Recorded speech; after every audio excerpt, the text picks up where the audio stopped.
Good morning, Mark, and a very topical conversation that we got today, and that is fire versus lifestyle financial planning. Yeah, Ben, it's super relevant at the moment. I think just to give a bit more context, um, you know, we're talking about the traditional retirement world, uh, and FIRE and LFP are two spin-offs of that. So FIRE is your financial independence retire early movement, and LFP, the movement, I guess, that we promote is lifestyle financial planning. I think today we're going to delve into what traditional retirement is, what FIRE is, and what LFP is, and the pros and cons of each of them.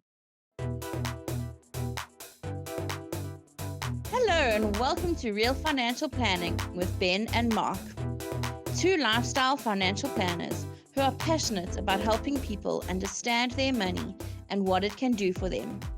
When we look at retirement, Mark, I guess traditionally, people who used to just work, get to 65, and then hopefully there was some money there.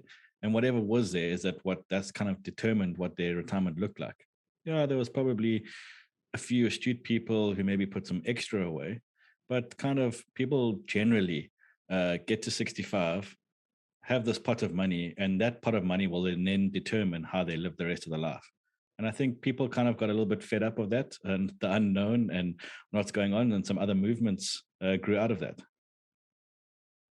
Yeah, Ben, I think off the back of your traditional retirement, which is almost a reactive retirement, this newish movement at the moment, which is FIRE, so financial independence, retire early, which is really about living as lean as you can at the moment, saving as much of your salary as you possibly can so that you can retire a lot earlier than age 65. It's slightly different in that, the nuances, it's just you're changing your lifestyle now and in the future, but the idea is to get to retirement as soon as possible. And then the other part of that is sort of what we practice, which is lifestyle financial planning, which is really identifying your lifestyle now and in the future, and ensuring that you can live a good life today and tomorrow and at retirement, whenever that may be. So, Mark, you brought up the fire movement. Let's just dive into that a little bit deeper and just unpack it a bit more. So, as you mentioned, yes, it's financially independent, retire early. So, a big thing about retiring early is they call it the fire number, in knowing how much they're going to need to live off, basically. Yeah, but I think it's not just this lean living. There's a lot of work that actually goes into it, right? So it's a lot of awareness and accountability and understanding where you are, and where you want to be in determining that number. Because to get to this big number, you've got to understand what makes up that number. So what is your cost of living, or what is the level that you're prepared to live at in order to get to retirement as soon as possible. Like that's quite a big shift. Yeah, and I think a big thing with knowing that number is that it's very forward thinking. So they're kind of putting their future self ahead of their present self, because, like you said, there's maybe quite a few sacrifices. I mean, you read about the fire movement. There's some people that go to the extremes that they're saving 70% of their income. You know, that's obviously a lot of sacrifices that they are living right now for their future self. So it's kind of saving for that one day, living into the hoping for the future. Yeah, I think you raise a good point there. Typically, it is about saving 70% of your income. I think the numbers don't really matter, but it's a huge chunk of your cash flow every month is being saved. And like you say, you're making big sacrifices. You're probably not buying materialistic things that cost a lot of money. You're not buying big cars, you're not buying houses, you're giving up that, but it's more important for you to be able to retire super early, and I think that's the trade-off that you're making. And I think the part that I like is that people are consciously making this trade-off. So they're taking ownership of their life. They're saying, I'm prepared to live like this now, so that I can live like this later. Whereas normally retirement is, I'm just going to go put my head down, work really hard, and when I get to the time that my job tells me I need to retire, I'll see where I'm at. So it's the conscious part that I really enjoy. Yeah, no, that's so true, Mark. I mean, it's not this massive sacrifice all in vain. It's with this purpose in mind that they're going to get what they're trying to really get to. So yeah, if we look into the FIRE movement, there's sort of 4 kind of key methods or ways that they do it.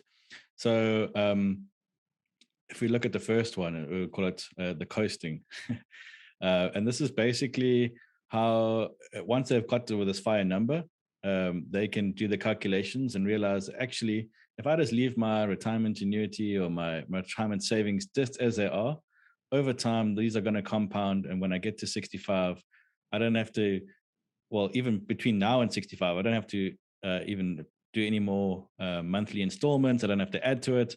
If I just leave it over time, it's going to all now add up, and I'll be enough to survive or live that life that I want at 65. So hence the name coasting, because you're just coasting to 65. Yeah, I think the important thing with coasting is that there is a pot of money which it's been accumulated, and by working out your number that if you just let it sit there and compound between now and the time you want to retire, it's enough for you to retire early, I guess.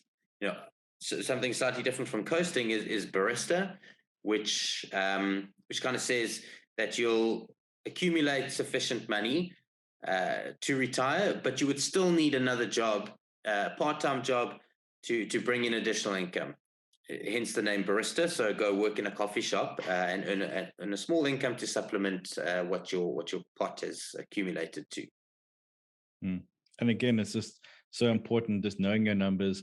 So you're saying, yes, this money will allow me to cover my basic needs, but just for those little extra bits and pieces that I want, I'm going to have to work this part-time job. So again, you're knowing the trade-off, you're understanding that, I can get out of the corporate rat race and I can just go and hang out in a coffee bar for my retirement. Yeah. After that, you get what they call a lean FIRE, which is sort of like quite extreme. You're sacrificing your lifestyle now and in the future, but you'd still be able to retire knowing that your bare essentials are taken care of. So there's no extra cash for luxuries, but your day-to-day living is taken care of. And that's a choice you're making. So yes, it's lean, but it's your choice, and you've made it. So basically, you're just covering your bare essentials. But the upside is that you can stop working sort of like right now, or in your 40s, but you can survive, but only just. But you don't have to work, right? So that's the cool thing. And then I guess the opposite of that would be fat FIRE, and this is that you can retire now and you've got a massive lump of cash that you're able to survive now, do the basics that you need to, plus all those luxuries, traveling and doing whatever you wanted without any worrying about your money running out. Yeah, I think fat FIRE is like the perfect scenario.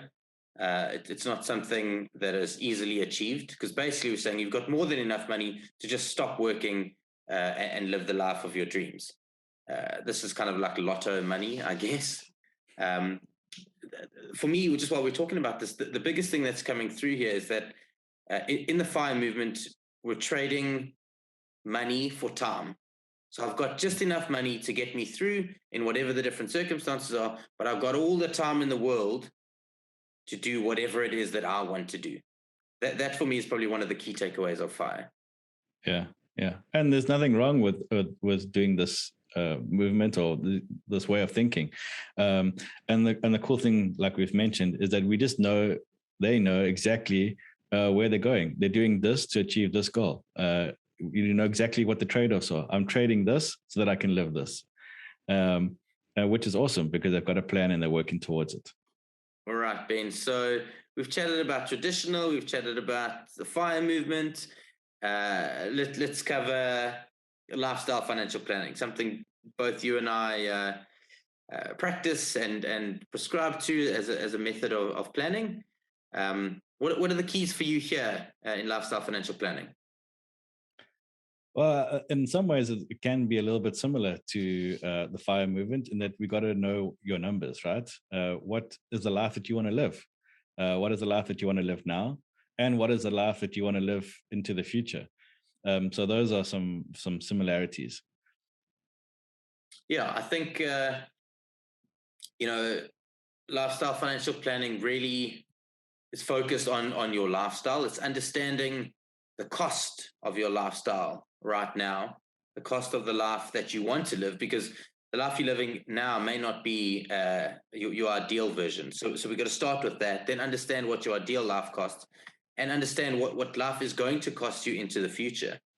Just starting with that is already, a step ahead of what a lot of people do in terms of the traditional retirement approach. So again, it's awareness, it's understanding your numbers, what you're spending, what you're prepared to spend, how you want to spend. And I think another big element is that you're not sacrificing your lifestyle right now so that you can retire at some age in the future and then start living life. The idea is to sort of intertwine the two so that you can still live a decent life and a good life now, as well as at retirement. Yeah. And I think that's the important thing, is the balance of living great life now and into the future. Yeah, there might be a few trade-offs along the way as well. We're not going to say like we can just do everything to the extreme. But again, you're going to be very aware of those trade-offs and say, but you might not want to do those, but then we can show you how that will affect that lifestyle and things into the future. Maybe you have to delay your retirement slightly, change some things here and there. So it's not impossible. It's not saying we can't do these things, but at least for every action what is the reaction to your plan. But the super amazing thing about it is that you've got a plan, again, that you're tracking, that you're living this life now, living your lifestyle, living your dreams, traveling, and doing whatever you want. But then again, into the future, you can also do that. So it's not, again, you're not going to get to 65 and sort of be like, oh, now what? Yeah, I think the planning process can get quite detailed, and in my opinion, the more detailed you get in the planning process, the more information you've got to make the decisions as to how you live your life in the different phases and stages. If you plan to say in retirement, if I've done everything that I wanted to do up until that point, I'm happy to just have my house, sit in it, and live a very chilled lifestyle. Well, that's great, because you only need to allocate a small amount of capital to that, which then gives you permission to allocate a bigger amount of cash flow to the earlier years in your life. Maybe you want to take time off and spend it with your kids while they're super young. We don't know what the numbers look like, but we can show people that, and more importantly, it's what you want to do at various stages in your life. Yeah. And that's the key, I think, is that FIRE movement focuses mainly on so like retirement. It's just getting to that big pot of money, living off of that for the rest of your life. But what if your life isn't like that? Like you said, maybe you've had young kids, you want to take a year off and look after them, stay at home, and then work later because of that. What if you needed to save up money and do 2 years off to do your MBA and needed all your expenses paid off for that, and then you go back into the workforce? How do those numbers work? And I think that's super cool with working with a lifestyle financial planner, is that we can plan for all these eventualities. You can plan these things. We can show you the numbers, make it work for you. Yeah, and I think it provides purpose. A lot of clients sort of work, and the career goes really well, but then the family stuff isn't. And from a lifestyle perspective, you're kind of chasing, you're in a rat race. But like you said, if you're able to say, okay, great, so how long are we going to do this for? And that's the answer to that is based on, well, what am I trying to achieve by doing this? So if I know what I'm trying to achieve, I know how long I need to do it for. And then again, it's like, well, am I prepared to continue doing it for this long in order to achieve this?